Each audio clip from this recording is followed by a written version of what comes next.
Yeah, I normally don't really air my opinion, but this one, I'm not gonna lie, I couldn't let it go. I've got a lot to say. So if you're looking for a full episode review, this ain't it. Because I am purely focusing on the diabolical nature of Cynthia and Jonathan. A whole entire mess of a recipe.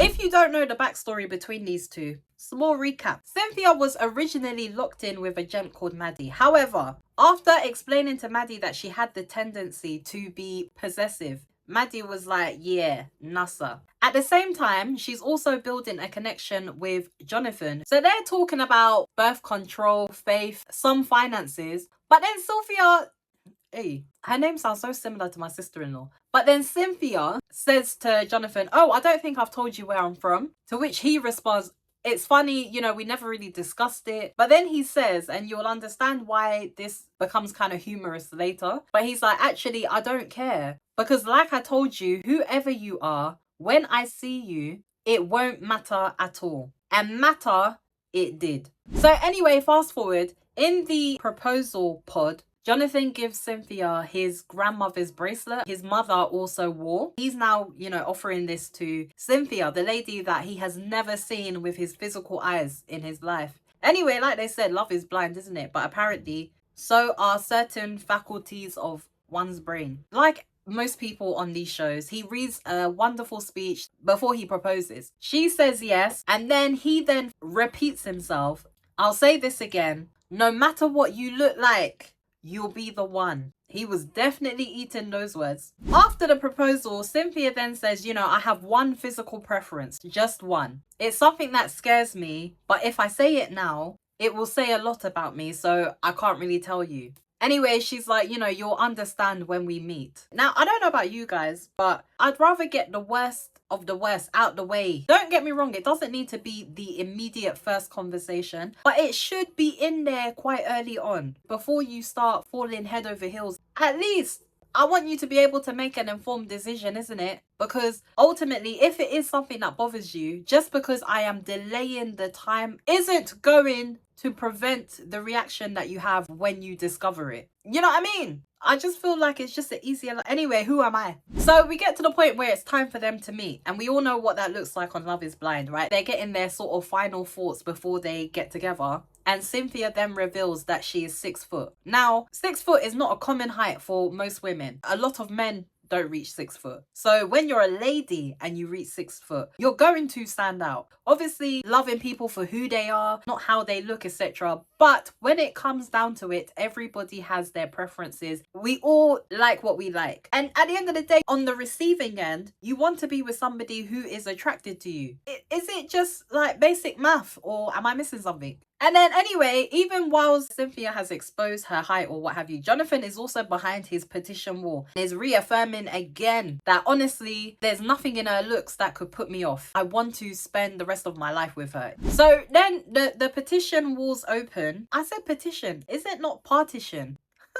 Either way, whatever it is, you don't know what I'm talking about, innit? The doors open. And immediately you can see the awkward look in both of their faces. It's just awkward. And then, they still go on to compliment each other. He says to her, this is incredible. You're great.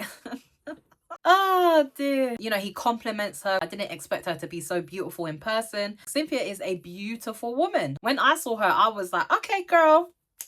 Everything is correct. Not even that her height is a bad thing. Jonathan is more on the smaller end. I don't actually know how tall this guy is, but it's like he's shorter and also slimmer. The difference between them is quite stark. So he proposes at their face-to-face meet, and then the honeymoon from hell. And it all began because of Shu. So this is the tea. They're in their room preparing for the group get together. And so whilst they're getting ready for that, Cynthia's choosing her outfit, etc. So is Jonathan. And then Jonathan does something which I think is a little bit strange. But he asks her, what choice are you going for on your feet? Now, just from a lady's perspective, yeah, you're asking me that question, but you're asking me something else in reality. And that's what I want you to just come out and say. So Cynthia states, she wants to wear the heels that she wore the day before. She loves heels, which is no secret. We know that. She has told him she loves heels, that she wears heels all the time. And he's like, oh yeah, I hadn't noticed. Which, I mean, I don't know whether he's being sarcastic or what, but it seemed like a bit of a dig. So Cynthia puts on a pair and then she asks Jonathan, oh, you know, do you like it? And Jonathan is like, well, I don't approve. And Cynthia's like, sorry to disappoint, but this is what I'm wearing. Then Jonathan kind of like insinuates that she should try wearing something else, aka her sandals. Then there comes a moment when they're out of like the camera's view, but obviously their mics are still on. Jonathan is like,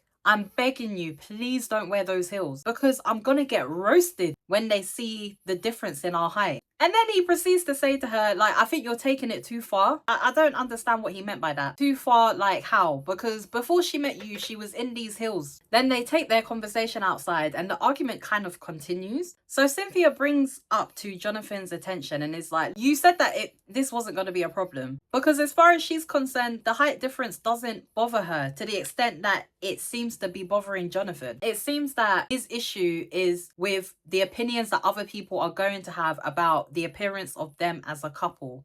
And so in that respect, I do agree with Cynthia because it's like, why do you care what other people think? Where our relationship goes and how we operate as a couple is down to us. Jonathan was not helping himself. If he had an issue with it, he should just communicate that from the get-go. You know, don't make it seem like it's not a problem. I'm good. Do your thing. And then on the flip side, it's a problem. It's a big problem at that. Like, if you know that you're already conscious about the fact that your woman is significantly taller than you and you feel that her putting heels is going to emphasize that difference, say it with your chest, innit? Be honest. Now the person has offended you. They're unaware that they've even offended you because you said everything was cool. So what do we learn from this situation, guys? It's good to be honest. It's good to communicate clearly and effectively, and don't expect people to read your mind. It's not about what you say, it's about how you say it. Sometimes you have to be tactful. What you're saying needs to be delivered with care. Don't just you know what I mean? The tone and everything with which you've said it, you've now got their back up and the whole thing has turned into a serious argument.